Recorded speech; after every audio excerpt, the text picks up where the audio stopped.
All right, so this week we talked about the 21st century education, which was from the 2000 to present day. We'll begin with World War II and immigration. World War II, so post-World War II, returning soldiers attended colleges and education increased due to the baby boom. So a lot of soldiers, when they came back from the war, they got married, they had babies, and due to the fact that there were so many kids being born, education increased, and so the need for education also increased. And these soldiers that came back from the war went to colleges to further pursue their education. As far as enrollment goes, in Texas in 1982, they denied enrollment to illegally admitted students because they were not U.S. citizens.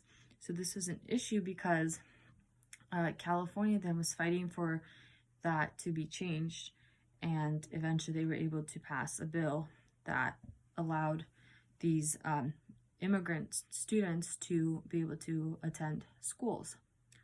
From the video that we watched called I Sue the School System, the video shows the difference in technology and automobiles from 150 years ago versus now, and it talks about also schools and classrooms from how they haven't changed at all. So it's sad because students aren't getting the most out of education. So when you looked at a cell phone from today versus 150 years ago, it has changed drastically between those time periods. And same with cars, they're more advanced today. Whereas classrooms, they tend to be very similar to what they used to be like back 150 years ago.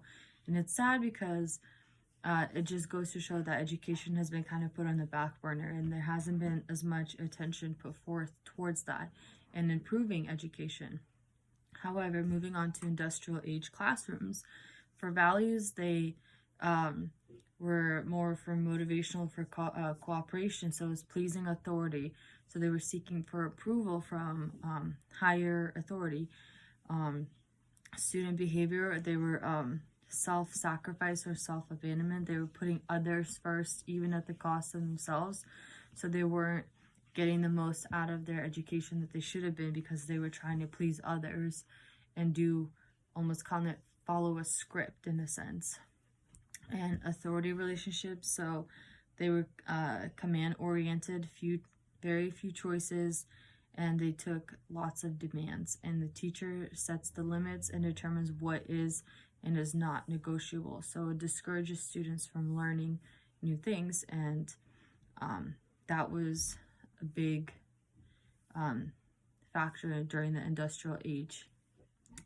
And moving on to today's and future education in classrooms, so new and innovative classrooms or more movable desks and chairs are today currently being used in classrooms where teachers can walk around and speak from all sides and angles, and that way you can kind of use the classroom to your advantage as a teacher and provide a much better education for those students. For learning, there's collaborative work, there's teamwork. It allows the students to work in groups and experiment with new ideas. So being able to have a classroom that you can take those chairs that you can move and desks that are easily rearranged, and that allows students to work together in groups, to collaborate, to discuss their ideas, to expand on their ideas, help others expand on their thoughts as well. And that is something that has been great factor in today's society. And finally, we have digital tools. So today we have computers and other technology forms which are creating endless boundaries for students, and it allows students to work and collaborate with students from all around the world.